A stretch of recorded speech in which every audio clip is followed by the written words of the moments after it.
he is also a member of a relatively recent think tank, Gary, that you were part of creating, the LIRDS think tank group.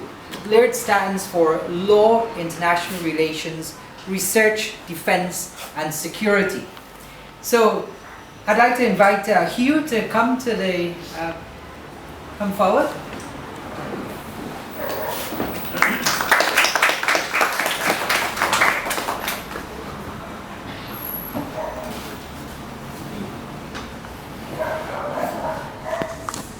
Thank you, moderator. Good afternoon, all.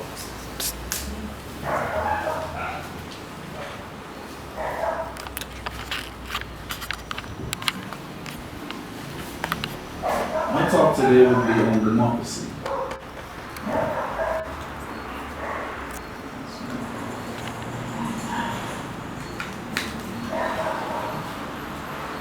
So over the next 20 minutes or so, my scholar will be given some concessions. I would like to discuss the concept of democracy, and we can draw from it at the end of the discussion the main idea coming out of democracy in the 21st century. What we look at basically is the fundamentals of democracy. So what we're going to do is strip the concept of any adjective that would normally precede, and any ideology that we normally see in the literature. And that will give us basically a skeleton to work with that will be applicable throughout the global political economy. We go back to ancient Greece to start with our discussion, and this is because democracy in its true sense originated in ancient Greece, where a direct form of democracy ensued. And as such, the political system was arranged in such a way that adults, male, 20 years and older, would have been able to participate in the political system. This excluded females, slaves, and foreigners. We decided to include a very broad definition. This is advanced by Hugh, and you can see the broader sense of the different variety or forms of democracy being used or applied in different situations. This is the definition that we'll use to anchor the presentation, and because it speaks to the tenets that we'll be using to further our discussion. And we see here we're talking about an indirect form, speaking to elected representatives, competition and cooperation. And that is important for modern democracies. Am I going too fast? Because I don't want to. Okay.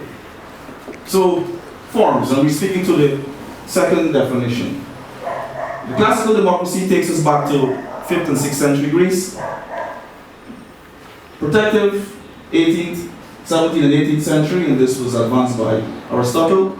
And it was felt that individual liberty should be extended to the extent where it was able to, individuals were able to ward against the encroachment of big government, which facilitated thought for liberal democracy we see today.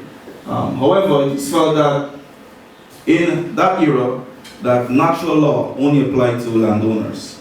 So it somewhat discriminated within the political system, but it was very applicable in this era. Developmental was very impactful on Marxist, anarchist, and traditions, as well as what we see now as the New Left, coming in the 1960s and 70s. What the theory advanced was that we should have political and economic equality throughout the nation. And what Rousseau felt, though, is that it should not apply to Commonwealth being divided by all in society. What he felt was that no individual should have been so wealthy that he was able to buy another citizen, and conversely, no citizen should have been poor to the extent where he or she would have had to sell themselves. All right, which basically would come back to what we just described as Commonwealth. People's democracy came out of the Second World War, just at the heels of the Second World War, by the orthodox Marxist communist regimes, and they felt that they could have borrowed from the key tenet of democracy, which speaks to the people, and they would have used that to forward their dictatorship and rule over the proletariat. And what they felt was that they should have commonwealth being distributed among the nation states. And they felt that it was strong enough to replace the liberal form of democracy. Liberal democracy, very popular, well received globally, and we'll see why. And it has some tenets that speaks to tolerance and a wide range of acceptance when it comes to beliefs. It deals with indirect form of democracy, meaning that representatives are elected to office and they will administer on behalf of the population. I must say that, just to retract a bit, that the indirect form would have started since in the 17th and 18th century and followed right through, skipping people's democracy, of course. And they also felt that the market should be run using a capitalist organization of the economic life, so that you have competition within the marketplace and the government will regulate and overlook the economy. We want to use these 4 elements to underpin our discussion, and we will do so because in the literature, these 4 tenets appear to be widely accepted by most of the leading political theorists as well as democratic theorists. And they speak to citizenry, and this is the key variable in any modern democracy. Dealing with universal suffrage, competition is important because it is felt that if there are fractions within society that are vying for office or political authority, the best and the brightest will be elected.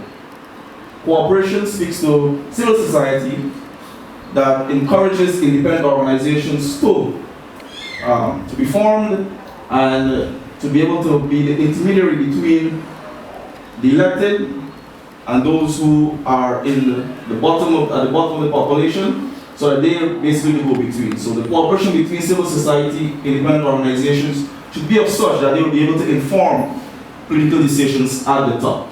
So they're like the balance in society, and they should be able to operate without any coercion, or to a large extent they must be protected by the law.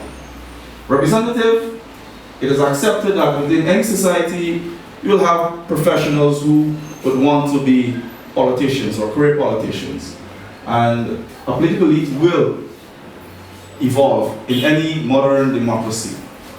But to what extent these representatives are held accountable for their actions is what is important in a modern democracy.